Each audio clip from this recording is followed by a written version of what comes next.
Ready तुम्ही सुरू करा. बातमी आहे झालं. हो हो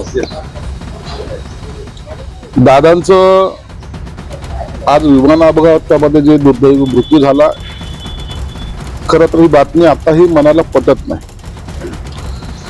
सकाळी जेव्हा न्यूज सुरू झाली त्यावेळेला वाटलं की ते आता जखमी आहेत. दादा बरे होते.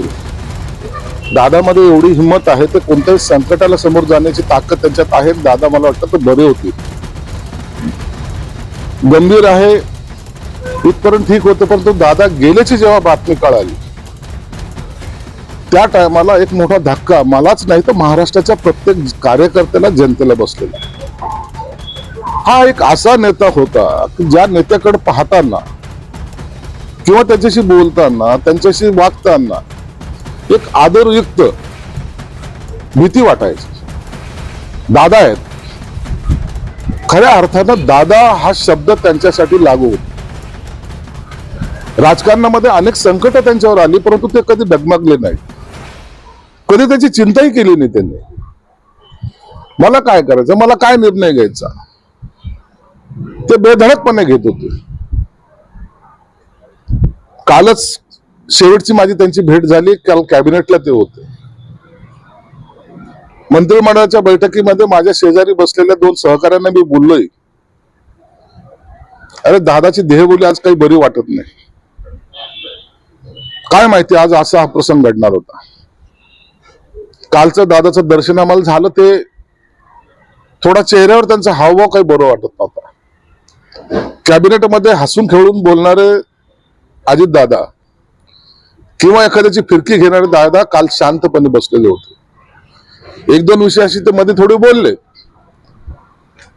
बाकी दादाचं काल कॅबिनेट मधलं अस्तित्व मला वाटतं काळाचा हा महिमा असेल किंवा काळाचं त्यांना जाणीव झाली असेल की आता काय उद्याचं काय, म्हणून ते जास्त न बोलता कॅबिनेट संपल्याबरोबर गेले. दादांना मी जवळून पाहिलेलं आहे. अनेक वर्ष त्यांच्या बरोबर विधानसभेमध्ये काम करायचा मला योग आलेला आहे. दादा विधानसभेमध्ये सुद्धा एखाद्याला काम सांगायचं असेल, लॉबीमध्ये बसलेल्या अधिकाऱ्याला काम सांगायचं असेल तर बिनधास्तपणे जोरात सांगायचं, अरे उद्या याचं काम झालं पाहिजे, मीटिंग लाव. हा दरारा ज्याला म्हणतात ना, मी फार कमी लोकांमध्ये पाहिलं. त्यात सगळ्यात जास्त प्रभावी जर असेल नेता तर ते अजित दादा होते. अजित दादांनी कधी कार्यकर्त्यासाठी जीवाचं रान केलं.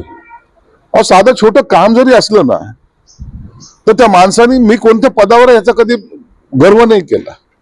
कलेक्टरला फोन लाव, एखाद्या अधिक तहसीलदारला सुद्धा लावायचा असला फोन तरी ते लावायचे. कार्यकर्त्याला ते म्हणायचे, बारामतीच्या कार्यकर्त्याला तर आवर्जून ते सांगायचे की तुम्ही मुंबईला कशाला येता रे, मी शुक्रवारी आहे ना तिथे.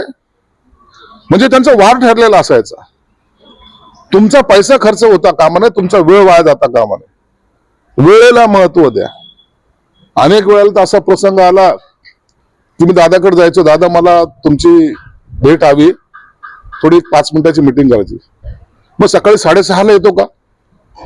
आम्हाला सुद्धा वाटायचं अरे बापरे सकाळी 6:30ला कसं काय, परंतु त्यांच्यासमोर बोलायची हिंमत आमची सुद्धा होत नव्हती. आणि जेव्हा दुसऱ्या दिवशी 6:30ला सकाळी जायचं तर त्याच्या पहिले 6 वाजेपासून त्यांचे पीएचे फोन खणखणायला लागायचे. दादा वाट पाहतात 6:30ला यायचं. म्हणजे वेळेचं महत्व या दादाने ओळखलेलं होतं. 6:30 म्हणजे 6:30, 6:31 नाही, दादा तुम्हाला भेटणार म्हणजे भेटणार. हा एवढा कडक शिस्तीचा कार्यकर्ता, नेता, परंतु मनाने तेवढाच हळवा. जेव्हा त्यांच्यावर संकट आली ना त्या टायमाला त्यांनी त्यांच्या संकटामध्ये इतराला सामावून नाही घेतलं. त्या संकटाचा सामना स्वतः दादांनी केला, एकट्याने केला. अनेक वेळाला त्यांच्यावर आरोप प्रत्यारोप झाले, अनेक वेळाला त्यांना कोंडीत पकडण्याचा प्रयत्न केला, परंतु तो दादा माणूस होता. त्या दादाने त्याची पर्वा नाही केली. म्हणून आज हा नेता आपल्यात नाहीये हे आताही मनाला पटत नाहीये. दादांची ती छवी, दादांचं ते भाषण, दादांचं ते बोलणं, दादांचं ते चालणं, दादांचं कार्यकर्त्याबरोबर वागणं, दादांचं आमच्या बरोबर असलेली जवळकी, प्रत्येकाबरोबर असलेले संबंध, प्रत्येक पक्षाच्या, एकाच पक्षाच्या नाही, अनेक पक्षांच्या लोकांशी, ते जर डोळ्यासमोर जरी आणलं ना तरी नाही, दादा जाऊ शकत नाही सोडून, ही भावना मनामध्ये येते. माझ्यासारख्या कार्यकर्त्याला त्यांच्याकडून फार काही शिकता आलं. दादा हे असं व्यक्तिमत्व ज्यांचा दराराही होता, आदरही होता, आणि लोकांना त्यांच्याबद्दल असलेलं प्रचंड प्रेम आम्ही पाहिलेलं आहे. फटकळ स्वभावाचा असून सुद्धा दादांचा शब्द लोकांना आवडायचा. दादा बोलतायत, दादा सांगतायत, ते ऐकलं पाहिजेत, हा आदरही लोकांचा त्यांच्याबद्दल होता. म्हणून दादा आज आपल्यात नाहीत. ही महाराष्ट्राला मध्ये तर पोकळी निर्माण झालेलीच आहे, परंतु कार्यकर्त्याच्या मनावर जो आघात झालेला आहे, त्यांना जे दुःख झालेलं आहे, मला वाटतं हे न भरून निघणारं दुःख आहे. आज त्यांचं कुटुंब येतंय, सर्व होईल, अंत्यसंस्कार होईल, श्रद्धांजली वाहिल्या जातील, परंतु दादाची स्मृती ही कार्यकर्त्याच्या मनातून कधी पुसल्या जाणार नाही. दादा खऱ्या अर्थानं राजकारणामधला एक मोठा व्यक्ती, ज्याला वादळ म्हणलं जातं, ते वादळ आज शमवलं गेलेलं आहे, शमलंय ते वादळ.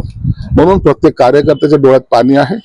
प्रत्येक कार्यकर्ता भावनिकतेने दादांच्या आठवणीमध्ये न जाणे कित्येक वर्ष चालेल, परंतु दादा गेल्यामुळं महाराष्ट्राचं नुकसान झालंय.